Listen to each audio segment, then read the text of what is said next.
Do you know how many people have had visions, ideas, and huge career moves that they were about to make, and they allowed the word no to stop them? When you make the decision to do what you want to do with your life, just know this: because the family and the friends in your life do not share your vision, in most cases, they will be the first person to try and talk you out of what you want to do with your life. But know this: only those that can see the invisible can do the impossible. People that don't have any dreams for themselves, they tend to be dream killers. They'll laugh at you. They'll call you names because they have no dreams. They don't want it. Most people go through life holding back.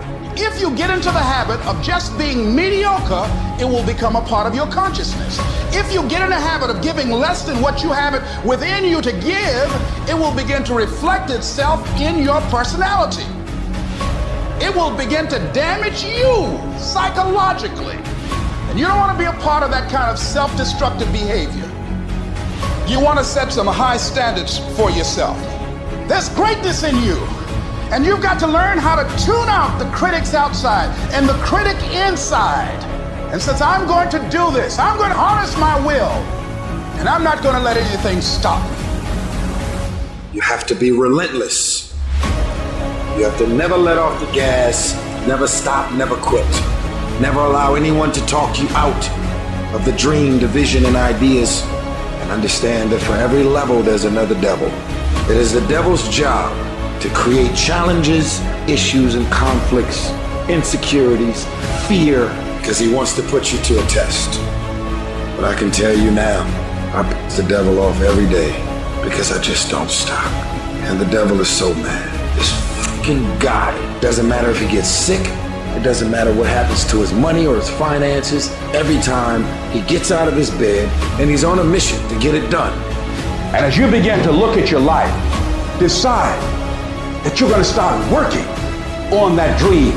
You're going to work and nurture that idea. Now, there will be people that will criticize you. There will be people that won't see it for you.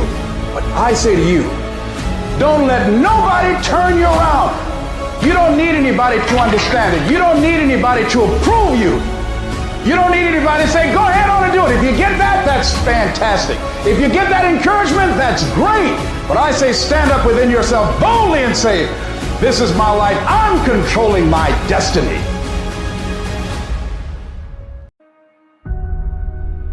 Everybody wants to prize, but nobody loves the process. Everybody wants to be a champion, but nobody's willing to put in the work that it takes to be a champion.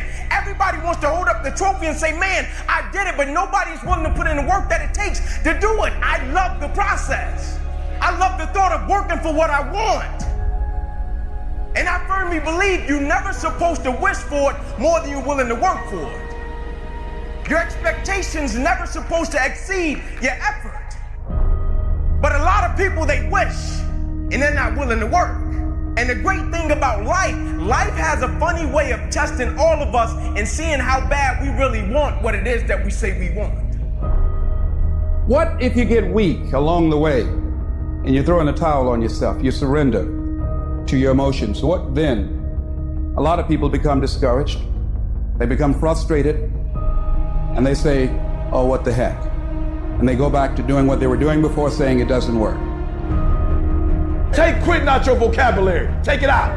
Cry if you must. Rest if you must. But the worst thing you can do is quit. When you want something bad, you can't count the cost, because if you count the cost and you see how much it costs, you might give up. So you got to go in knowing that I don't count the cost. I do as many reps as it takes. I study as long as it takes. I pay whatever the price is. You get to a point when you don't count it. You just do whatever it takes to get whatever you want. Put yourself in a position where you can't retreat, where it's do or die, sink or swim. Here's what you'll find out. You'll develop incredible swimming skills. You'll find yourself stroking unlike you've ever seen before. Through the inspiration of desperation, you'll become more creative than ever before. Throw your whole self into it. So as we look at the future, we can decide that from this day forward, as I look at all the dimensions of my life, looking at myself mentally, emotionally, and spiritually, I'm going to do all I can do to develop me. When you leave, what you fighting for? What's your legacy? What you gonna do? You say you a champ, but do you practice like a champ? You say you a champ, do you fight like a champ? You say you a champ, do you have the mentality of a champ? The universe responds to the man or woman that refuses to be denied. You've got to be willing to stand there and face disappointment, not have support, doubt yourself sometimes, be rejected again and again and again, and refuse to turn around until life gives it up. Nothing can resist a person that has that kind of commitment.